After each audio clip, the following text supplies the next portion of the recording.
Welcome to Witch Way. I'm Elise and these are the top 10 witchy watches of season 5.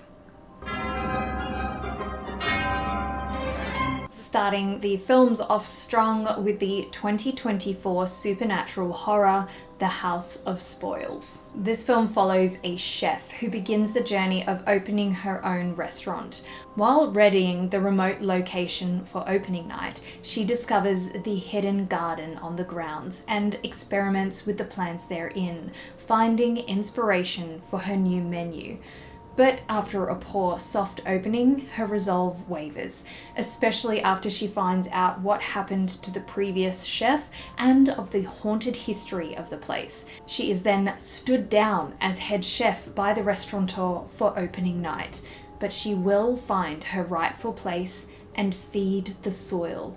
This is the mantra we hear at the fantastic opening of the film, where we see some witches seeming to be carrying out some kind of a ritual while crushing together a blood red mixture. Our chef's creations come from the very land around her, giving her an opportunity to rekindle her love for her craft in the kitchen. This is a very moody film, and it's a very different approach to witches that makes it well worth the watch. The next film on this list is one of my new favorites with the 2015 fantasy The Seven Ravens. A young woman discovers that before she was born, she had 7 brothers who were cursed to be ravens.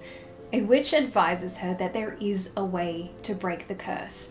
She must travel to a field of stinging nettles, and out of them she must craft 7 shirts for her brothers.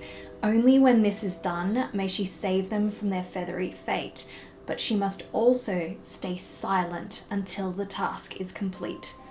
A prince stumbles upon this strange woman and offers to help, but she must complete this task alone. So he keeps her company, and the two fall in love. She continues her work at the palace, and the two wed. But the queen is none too happy with the new addition to the household, as she expected the other prince, her favorite, to be king. She and he work together to undermine the princess, and their plan comes to a head when the new princess gives birth. This film is inspired by the fairy tale of the same name collected by the Brothers Grimm, but this film gives it a fresh take and ties up all of the loose ends, creating a tale of resilience, love, and betrayal. Next up is the 2019 supernatural mystery, The Ninth. A series of ritual murders are taking place in St. Petersburg. A pentagram found in one of the bodies leads the police investigator in charge of the case to a psychic medium. But are her abilities for real? She conducts her own investigations, but the two must work together to stop the perpetrator from claiming the 9th victim to complete this dark ritual. The ambience in this film and the characters really had me immersed in the story.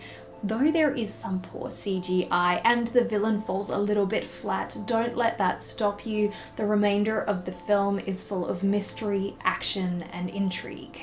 Another horror makes this list with the 2023 film Baghead. A young woman inherits the Queen's Head pub from her late estranged father, but the deed comes with a curse. The owner is now the guardian of the centuries-old witch in the basement. The witch has the ability to take on the form of dead loved ones, but only for 2 minutes. After this time, the witch takes the reins, and the more you use her, the more powerful she gets. This new guardian needs the witch, but her friend warns her against using this dark power, but she is falling under the witch's spell. This film builds tension throughout without relying on too many jump scares, and does not end how you would expect it to. This is the main reason that this film makes this list.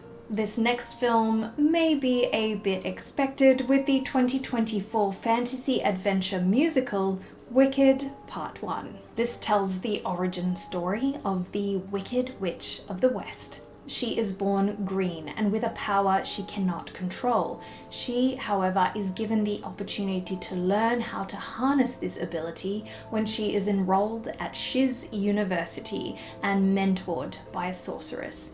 Here she meets her arch nemesis, but soon the two go from enemies to friends and are off to see the wizard.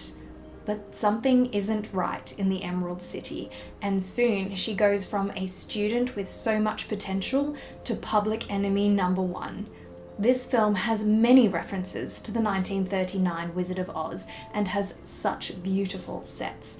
Each of the actors really took the characters and songs and made them their own. This film is of course inspired by Wicked the musical, which itself was inspired by a book, inspired by a movie, inspired by a book.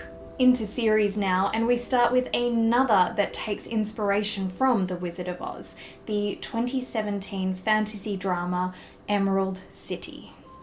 In this adaptation, our protagonist is thrown into the fantastical land of Oz via a storm. She tries to find her way in this strange new world where magic exists but is quashed by its ruler, the wizard. Civil war is stirring in the land as others are making claims as rightful rulers of Oz with the aid of the witches. Though a stranger to this land, she discovers she has her own ties to this place, and her arrival has put into motion a prophecy that will bring the rise of a great evil. But what part does she play? This series mixes magic with technology to create a very unique, almost steampunk take on the original tale, while still incorporating recognizable characters. Next is the 2018 occult thriller mystery, Requiem.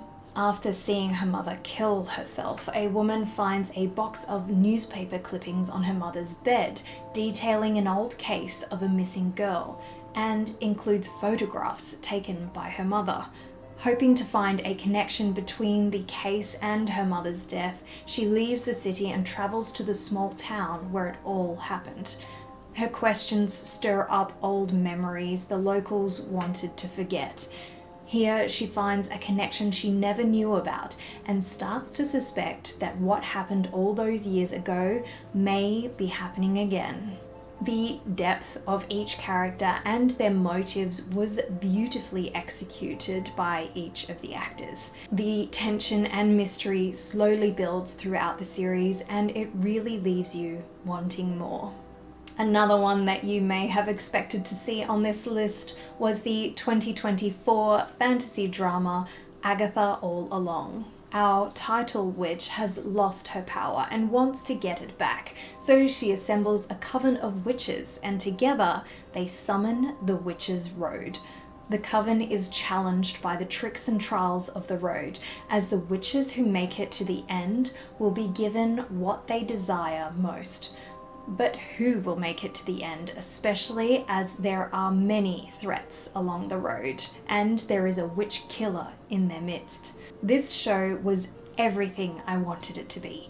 Each of the witches are unique in personality, power, and appearance, and we get to learn more about Agatha, whose backstory differs greatly to her comic book character. The practical sets were amazing, and the Easter eggs that were in every scene were so well done. I go into great detail about these in my Witch Lore review. Next is the supernatural thriller Equinox.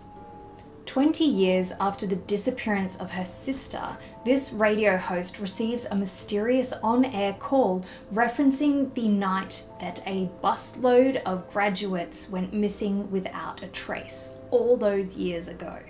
She drops everything and digs into the past for answers, and what she finds changes her very reality.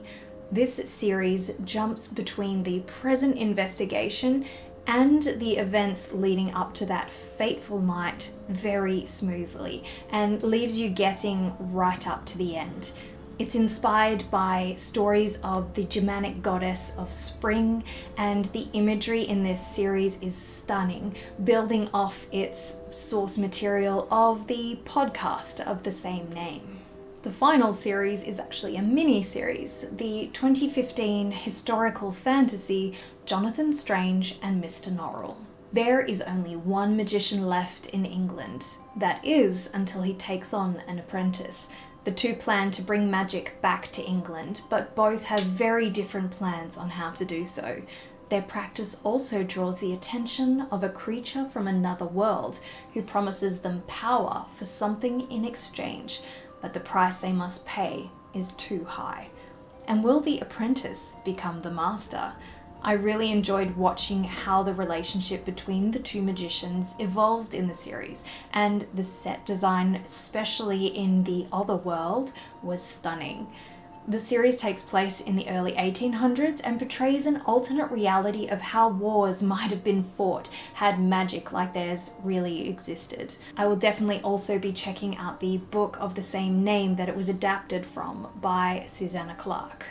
Speaking of books, I would also like to include the best book I read this season with the 2021 horror fantasy by Brom, Slewfoot, A Tale of Bewitchery. Something is stirring in the earth.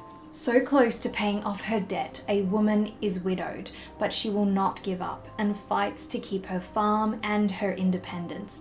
She is shunned by the Puritan community she never wanted to be a part of and works the land to grow what she needs to pay off her debts.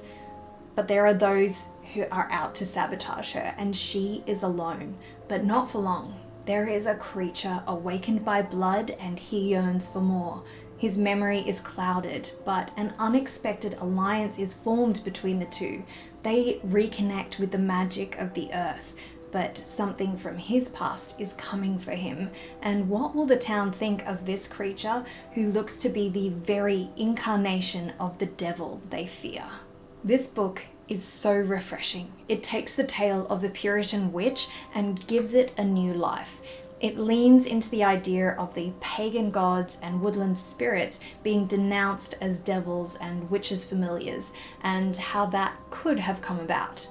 It also allows for both faith in religion and belief in folk magic to coincide. There is connection with the world around us, and a nice helping of female rage to bring it all together, not to mention the beautiful artwork inside. And just like that, one of my lights has gone out. But I will continue. In my 5 years of Witchway, I've watched hundreds of films and thousands of episodes about witches. I've discovered new favourites and hidden gems, and delved into the lore and history of over 100 of them. I feel though my goal of watching every witchy film and series ever made was a bit ambitious, as unfortunately there are a lot of bad movies out there which are sapping the joy out of this endeavour. Going forward, I'm only going to be watching those that appeal to me or are recommended by you all. So give me some good recommendations.